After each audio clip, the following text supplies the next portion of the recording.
Ciao. Hey, how are you? All right, we're over in District 1 today. We're by Golden River. We're at the wharf that they're getting ready to remodel as part of the new Ho Chi Minh City Metro. In this video today, we're going to actually talk about Airbnb, one of my favorite topics to talk about in all of Saigon. There is an ongoing battle between tenants that actually live at apartments versus people that come in and use Airbnbs. Fun fact, they are actually illegal in Saigon and are banned by the government.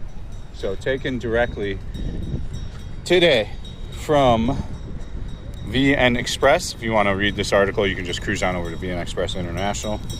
Ho Chi Minh City bans Airbnb like short-term lease of residential apartments.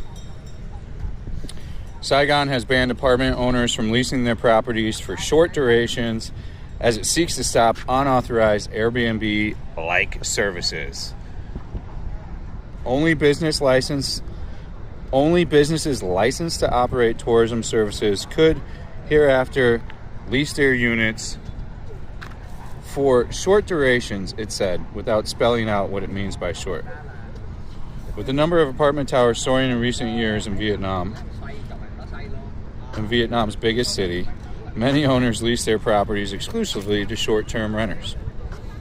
They often take advantage of accommodation apps such as Airbnb and social media groups to connect with customers, and their incomes are mostly untaxed. The popularity of Airbnb has resulted in conflicts between short-term tenants and long-term residents who complain about guests making noises late at night and their lack of cleanliness. Many residents are also upset at having to share facilities such as elevators, gyms, pools,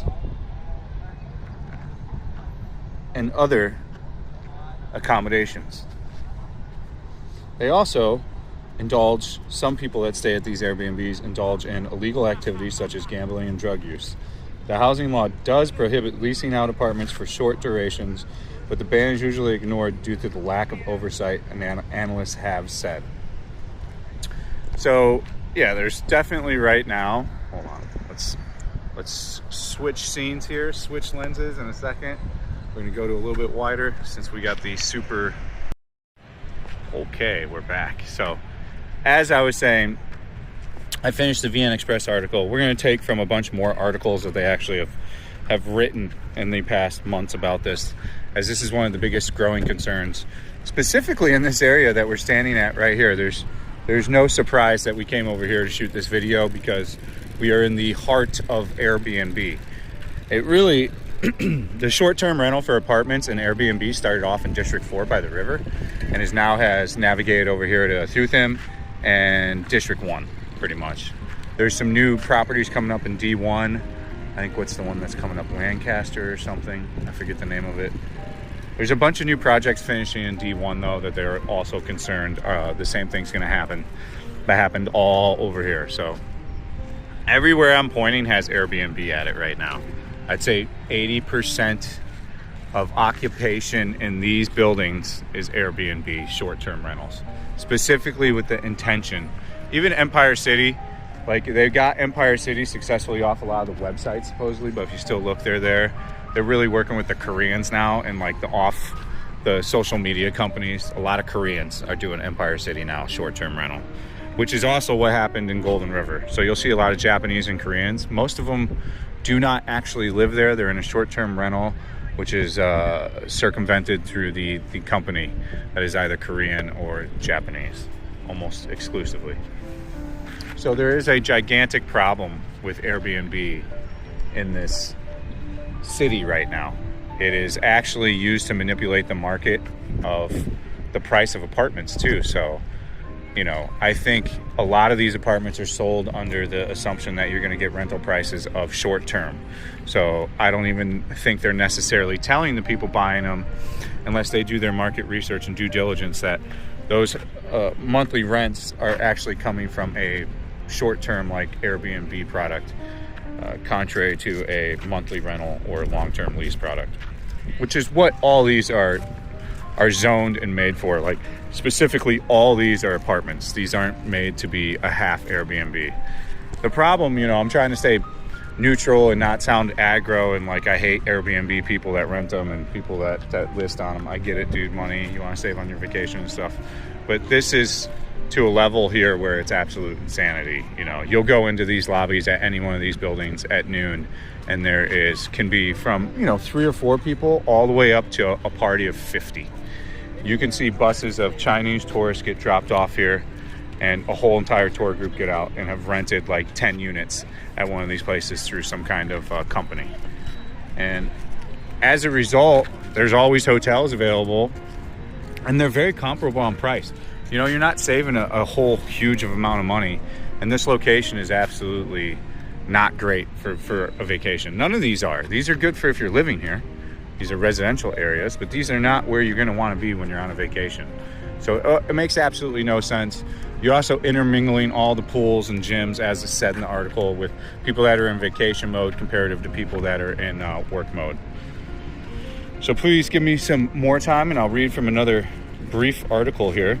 Booming Airbnb service, a displeasure to apartment residents.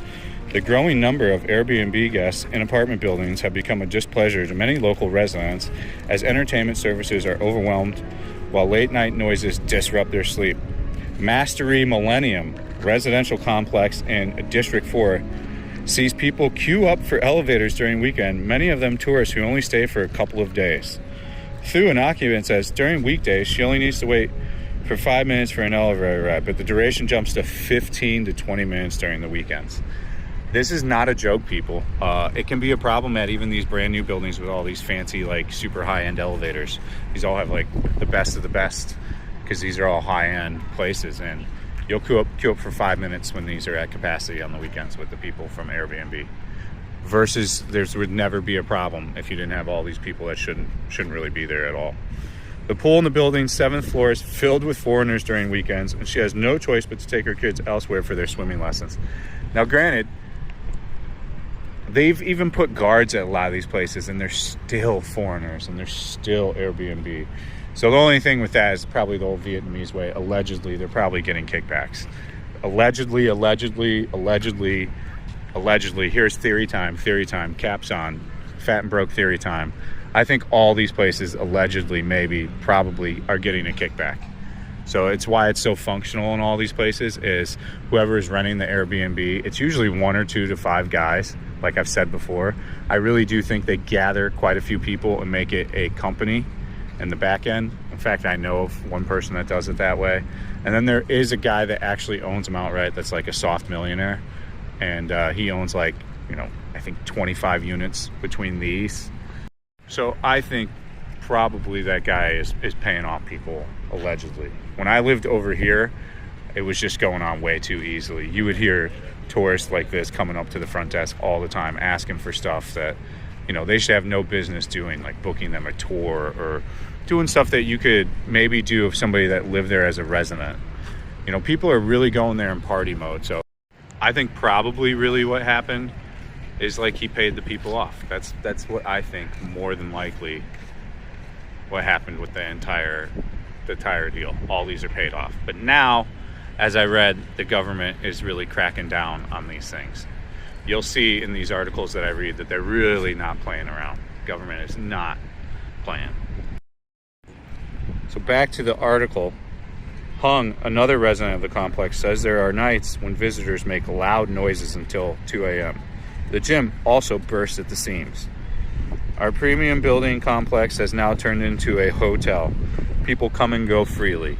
These are Vietnamese people, by the way. This is not a expat crying about people in their apartment building, by the way. There's a lot of people that are very on this Airbnb side, because I get it that you Airbnb yourself and you're a very prideful group of people, but I don't know if this is how they all are. It wasn't when I lived in Venice. They seemed to have a bit better attitude, but from my dealings with it, people that genuinely that were using Airbnb had a pretty shitty attitude, that they felt entitled to all of our stuff at our apartment and kind of had this like fuck you attitude. Like I ran into it over and over personally at the one I lived with, and I saw it happen over and over again with other people as well. Mastery Millennium received nearly 1,300 visitors in October. 78%. So this is where I'm getting my numbers at right now. 78% of them foreigners. 78%. There you go, right there. I'm thinking there's anywhere from 60 to 80% of these are Airbnb, producing a hotel in an apartment building where there are people functionally living. You can go to any one of these, and there are people that love to be here and that are a part of the society here. And it's very shitty and sucky that, like, they have to deal with a functional hotel with all these places. If they hadn't taken such advantage of it, it could have slipped under the radar. But I'm telling you, man, when you go to your pool and it's jammed with 20 people every single time, and you've got to go to your pool multiple times a day to find the best time to actually go, it becomes very, very frustrating. Same with like the gym. You know, you're paying more for these things at these apartments. You shouldn't have to compete with people on vacation in vacation mode every single day. It becomes tiresome, and you become a very negative person overall about it, as I'm reading from these articles. The building management had to deal with 4 security disruptions caused by them, Lee Chong said. His deputy says.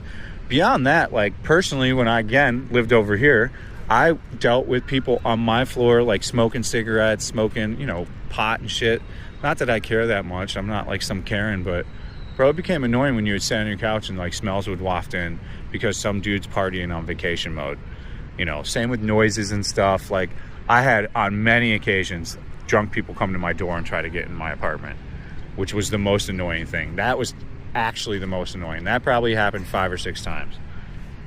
And, you know, there's no one to really complain to. They don't care. Like I said, allegedly, probably, they're paid off. In another residential building in D4, the police recently busted a group of illegal gamblers, rented an apartment there for $82 a night. The recent boom in Airbnb and other similar services in metro cities like Saigon and Hanoi have become a cause for concern and annoyance for apartment residents because of the disruptions caused by guests. The visitors range from couples and groups of friends of families seeking to stay in a fancy apartment for a night or two without having to pay for a 5-star hotel. You couldn't hit it more on the head, too. So you're getting a lot of people that are, with no offense, but fucking brokies. And it becomes very annoying that you're paying for a premium apartment and brokies are coming in all the time in party mode and just shitting all over your place. That's exactly what it feels like. And not to use terminology and to call people brokies, but not that I'm better or anybody's better. It's in a joking tone, but, you know, in a semi-serious tone too, to add some comedic relief to it. Features like swimming pool and gyms also attract many visitors who pay a mere $1 to $3 million per night. Says she rented 4 apartments, long-term renovated them, and listed them on the platform for the profit in the last 12 months has been 20%, he says. My friends and I have together invested in a few more. Did you just hear that? My friends and I have together invested in a few more apartments in Hanoi. I'm hitting it right on the head. Like, literally right on the head. I couldn't be more accurate on, you know, I think a lot of these are being bought into on a group, and they're not being really told a lot of information, but they're coming in on an investment group with 10, 15 other people, and they're buying maybe 1 or 2 apartments, and they're thinking they're going to get rich overnight by doing short-term rentals, when really the price of these apartments are $500,000 roughly for a 1-bedroom, going all the way from $650,000 up for a 2-bedroom. You're not going to make an ROI even on like $3,000 a fucking month for a very long time, 15 years at best. So the investment, even at an accelerated rate per night, like at the highest rate, the math is not mathing. But people, especially, not to say even Vietnamese, I think all people want to get rich quick. And if they think that they can, especially if they got a little bit of money, they try to do it as quick as possible. And a lot of people are suffering, and a lot of people are gaining from this. Not a lot of people, a small amount of people are gaining from this, while a lot of people are suffering. There are places that have banned Airbnb, specifically these 2 Chinese places, the river. They both feel Chinese, I'm not gonna lie. They both feel cheap. I don't know what the exact thought process was with either of these apartments, the Zeist and the river, but if you want to stay at any one of them, the finishes just aren't the greatest. They just feel a little cheaper on the finishing end, you know what I'm saying?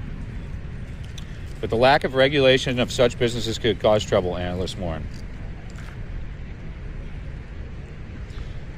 A supervisor at property consultancies in Hanoi says Airbnb-like services in Birmingham because there is a large demand and a host can list their house without any difficulty on online platforms. But the presence of short-term visitors can create disruptions in apartment buildings as local residents feel their rights to access features of the buildings are hampered, he added. Without proper management, people can take advantage of these services to host illegal activities such as abusing prohibited drugs or gambling, he said. You could go out to not that, again, I don't care, I'm not a Karen, but you could sit at the place I lived at midnight and there'd be hookers coming and going, the Chinese dudes all night long. So there's truth in all this stuff. Again, I'm not a Karen, I don't care. Does some dude banging a hooker in here really bother me that much? No, but if your apartment is by this dude, yeah, it's annoying. He's chain smoking cigarettes outside, dude. You got to close your patio. He's probably got some music turned up a little loud. If he's being a real jerk, he's pounding the walls while he's banging the chick that he paid for, dude. So yeah, these things can be super annoying.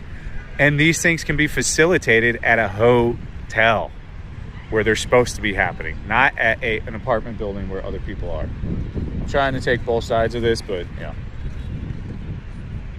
Regulations need to be modified to catch up with the new businesses' models.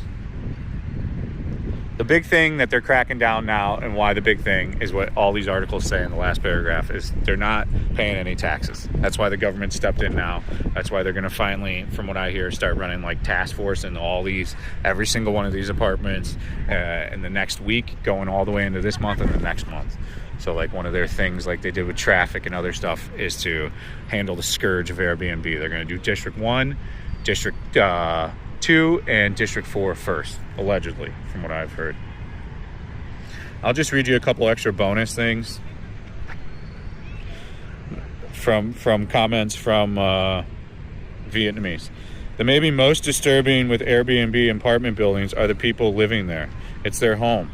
Then tourists come in on holiday mode and not respect apartment owners and staff, demanding 5-star service. Sorry, it's not a hotel. It's actually an apartment building where people live. Visitors need and should behave more humble, and also understands that all complaints need to be taken with the landlord and not the security receptionist. If you rent or do Airbnb, you need to contact the landlord if anything. Don't harass security or receptionist. Seen many reviews where people rent short time and get bad reviews because they don't talk to the owner of the apartment. They rent but want to talk to security receptionist. They don't work for you. This is not a hotel. Stupid is as stupid does. It's annoying having these cheap-ass tourists that can't afford a nice hotel coming to luxury apartment buildings being noisy, rude, and cheap just to stay in a fancy flat. Couldn't agree more with this guy. Amen, brother. Great comment.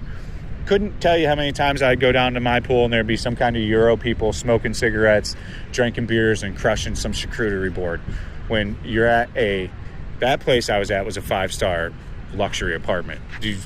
You look like a absolute moron doing all that shit by the pool. And people went to the pool to work out. It was there for the amenities of people living there, not to have your vacation with by a girlfriend while you're having charcuterie by the pool, getting your crumbs in the shit, getting all drunk and being loud. The amazing shit I saw at this place, I could tell you stories for days. There was a Korean guy that bought his dog, I shit you not, on an Airbnb and let it jump in the pool. Again, these don't sound like big deals, but when you're at a 5-star place, these are gigantic deals. The biggest thing I will say is it's the complacency of a lot of the buildings. And why is there a reason for the complacency? Time will tell. I can't really tell you. The complacency is a bit odd to me. You would think they would step that up. So on the closing, I think the Airbnb ride is going to come to a very, very, very quick end coming up soon here. It looks like the crackdowns are coming anytime now. I think they're well-deserved and well-needed. I absolutely can't wait for this to happen. I'll keep you guys updated on it. You let me know what you think in the comment section. I will do another video about renting Airbnbs in Saigon and why you should just rent a hotel. The main thing with a lot of these is the location is just not that great. Almost 80% of the Airbnbs are over here or they're over in District 4. They are across the river. They are not accessible to the tourist things, in short. You're going to waste 30 to 40 minutes walking around in a place that has horrible air quality during the day and is 100 degrees out and has high humidity. 98% of your asses are not going to want to walk around during the day to all this shit. By the time you just walk over this fucking bridge, you're going to be like, get me the fuck into a car and get me into aircon. So it absolutely makes no sense to stay over here just location wise. They put you right where the action is in these hotels for a reason. So yeah, as ever, I hope you enjoyed it. In closing, there is a Patreon. I put a shit ton of content on there. There are full-fledged YouTube videos on there. Are we ever going to tighten up the content? Maybe one day. I like what I do. I like the content that I put out. This isn't some super highly edited thing. I'm going to talk more about what I like on YouTube content in upcoming videos. Of course, we stream. If you want to see me stream and see my beautiful face again, make sure you're subscribed and hit the bell button to all. If you don't like it, you can fuck off, leave a shitty comment, and let me know how cool you are. If you did like it, leave me a cool comment on how cool you are and how cool I am. We'll see you on the next one. Stay frosty. Peace out.